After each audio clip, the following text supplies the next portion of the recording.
Gudlavalleru engineering కాలేజీలో జరిగిన ఘటన అత్యంత హేయమైనది, సభ్య సమాజం తలదించుకోవలసినది. వాష్రూమ్స్లో హిడెన్ కెమెరాస్ పెట్టడం ద్వారా ఒకటి కాదు, రెండు కాదు, ఏకంగా 300కు పైగా వీడియోస్ సర్క్యులేట్ అయ్యాయని అంటున్నారు.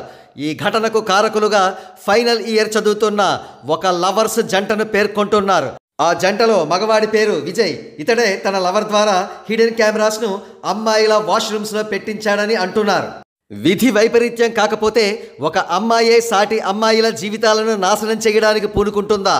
కాగా తమ వాష్రూమ్స్లో హిడెన్ కెమెరాస్ ఉన్నాయన్న వార్తల నేపథ్యంలో ఆ కాలేజీలో చదువుతున్న అమ్మాయిలందరిలో తీవ్రమైన ఆందోళన నెలకొంది. వారు కాలేజీ యాజమాన్యానికి వ్యతిరేకంగా ప్రొటెస్ట్ చేశారు.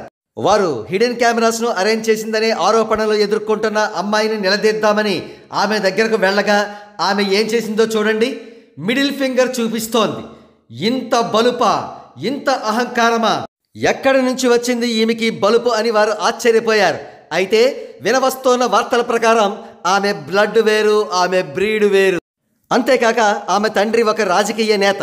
అతడు తన కుల బలంతో, తన రాజకీయ బలంతో, యాజమాన్యంతో కుమ్మక్కై తన కూతుర్ని ఈ గండ నుంచి గట్టెక్కిద్దామని విపరీతంగా ప్రయత్నించాడు.